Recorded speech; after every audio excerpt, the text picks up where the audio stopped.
my favorite drawer, the hammers. What is going on, everybody? It is Bryce, your favorite AMPIA and part 147 instructor, back again with another video. And this one has been very, very requested. I am a day late. I do apologize for that. But this is, what tools do I use as an aircraft mechanic? Do I have any preferences in brand? What tools might you need going into the field? So by all means, stick around and I'm gonna get into this. I would like to apologize in advance. I have the stabilization turned on the GoPro. I don't know if I've mentioned this before or not, but this is actually the new GoPro that my brother got me, and it has active stabilization on it, unlike my Hero 4 that I use for a lot of the stuff at the airport.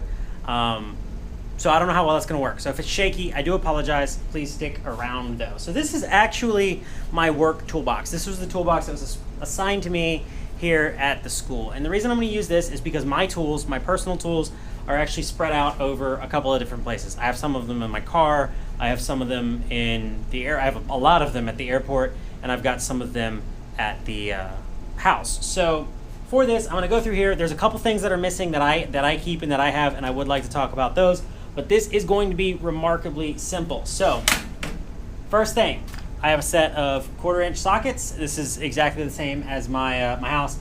Now, I actually have a little bit more than this in my personal tool set. I have a 1/4-inch set. I have 12-point, 6-point shallow, 12-point, 6-point deep. And then same thing, 3/8 drive, 12-point shallow, 12-point deep, 6-point shallow, 6-point deep. I do have speed handles. I do have breaker bars. I do have universal joints, and I do have some reducers, just like we have here, in case I need to put a 1/4-inch socket on a 3/8 drive. These things happen. So I do have all of those. I do also have a speed handle in my personal tools as well, because you never know when you need a speed handle. I will say, if you can get these in 1/4-inch drive, they are not universal joints like this. Well, I had one in here somewhere. These are actually universal sockets. So these are all specific sizes. Worth the money, especially if you get 1/4-inch drives. Some of those nuts and things are really hard to get to. One of the tools, same thing with a 1/2-inch, but one of the tools I really suggest having is a couple good sets, if you need them, of crow's feet. Crow's feet sockets, sometimes you got to torque things. There's just no other way to get to them. You need to loosen things. There's just no other way to get to them. Get yourself some crow's feet. They are, and that's a slang term for these, crow's feet. Get yourself some of those. Those are definitely worth the money. Oh, here's one. So here's just a universal joint. You should know what that is. A little different than a universal socket because it takes up more room. So a universal socket sometimes works better. Got a set of feeler gauges, a scraper. I do in my personal toolbox. I do have plastic scrapers, a couple of different types, a couple different squeegees, things like that. I do keep all of those, as well as a magnet, one of those little claw things that's on like a extension. A couple good sets of Allen wrenches. Moving down, I don't really have these in my personal tool, but they do exist in the wild. I just have regular ratcheting wrenches. They're ratcheting on one side and open on the other side. I have those in both full length, and I also have them in stubby format or short format for getting to some of those other screws. I got a couple of different sets of picks and things like this for pulling out O-rings and parts like that. I got some pipe wrenches at the house as well. I have a full set of wrenches. Now you're gonna notice none of these are necessarily that large. That is normal. The largest size that you're really gonna see in aircraft, even really big airplanes, is a 7/8. Now I'm lying to you. There is obviously 1-inch, 1.5, 1.25, 2-inch nuts. It's just the majority of things are 3/4 and smaller. Even on large airplanes, a lot of the bolts and things are 3/4 and smaller. So just because you're working on a massive airplane, do not expect that you're going to be using massive tools. So considering to move down, I do also keep a full set of punches and chisels, both in this box and in my box at the house. I've got some like this. I've got some regular straight punches. I've got some, or these are actually bead drifts. I got some center punches. I have some chisels, all that stuff. Good set of Allen wrenches or T-wrenches. Never hurts. Full set of screwdrivers. Another set of box end wrenches. These are a little bit bigger. Snap ring pliers, adjustable wrenches, safety wire pliers, diagonal cutters, slip joints, duck bills, all of the pliers you could ever desire or want.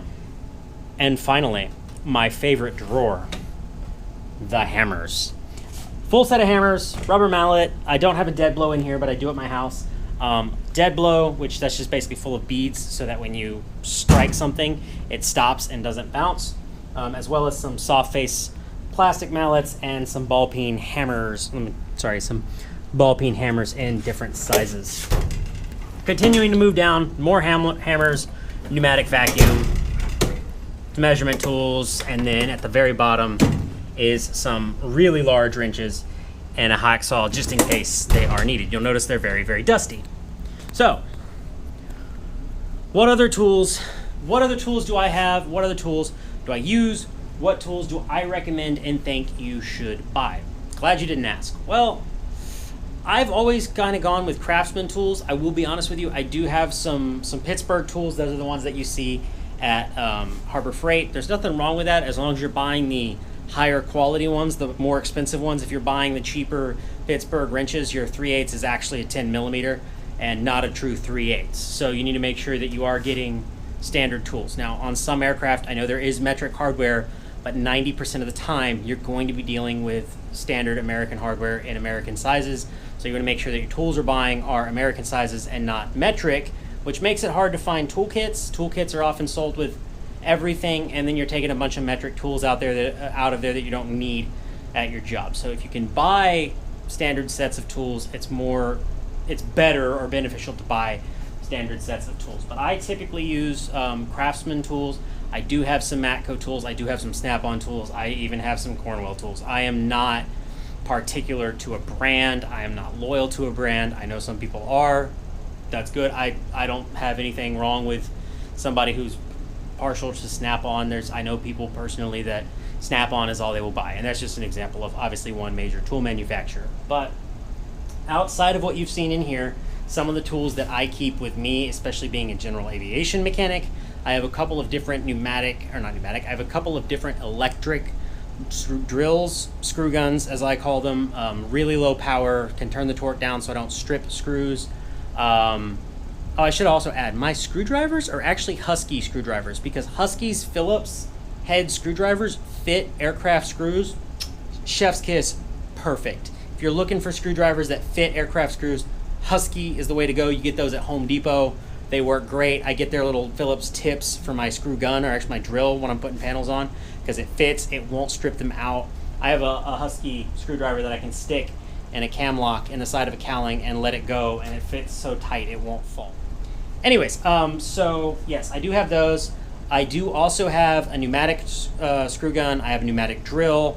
I have a pneumatic vacuum. All my tools pneumatic, because depending on where you work, some places will not let you use power tools that are electric. They will only let you use power tools that are pneumatic. So you might want to know that going into it beforehand. That means buying screw guns. That means buying things like that. I do have a preference when it comes to pneumatic tools. If you can get a SEAUX, S-E-A-U-X, SEAUX pneumatic tools are incredible. I do have some Ingersoll Rand pneumatic tools that I've gotten at like Tractor Supply and different places over the years. Some cutoff wheels, some die grinders, whatnot. I also have a good set of wire strippers, aircraft wire strippers, very different. I do have a set of aircraft wire strippers in my personal toolbox, as well as a set of aircraft wire crimpers when I need to borrow like a DNC connector, which I don't really build Canon plugs in general aviation. I haven't needed to, but when I do need a set of DNC connectors, I have the benefit of that cabinet over there being full of them. I go take them, I get them calibrated real quick, and then I do what I got to do with them, which has only ever happened to me once in my entire career, and that was actually on the T-34. But at any rate, what else? I did say I think I have a full rivet gun set. It's a USATCO 4X rivet gun set. It was like $6.99 retail. I also have a good set of bucking bars. I do have a couple of tungsten bucking bars because I shoot a lot of rivets in general aviation. I've got a 3X rivet gun for when I got to shoot smaller things. And outside of that, just some other tools. So I'm going to go ahead and open up the comments to you guys. As always, please keep it respectful. But I want to know, what tools do you have? Do you have a brand preference? Is there someone that you prefer to use? I guess that's the same thing as brand preference. Is there anything you feel that I forgot that you also keep in your toolbox? Maybe it's something silly like a widget, I don't know. But you keep something in your toolbox, let us know. I will say I always keep a pair of earmuffs, or those little foamies like you get at the shooting range. Usually always keep a pair of those. I keep a pair of safety glasses, and I keep a full change of clothes just in case I take a bath in hydraulic fluid or avgas. I can get in the bathroom, hit myself with some baby wipes, put on a fresh pair of clothes, go home if I need to, but I'm not driving home in oil/fuel soaked clothing. So definitely something you should add to your box as well. That's gonna do it all. Leave us a like, leave us a comment what you have. As always, go build something and be easy.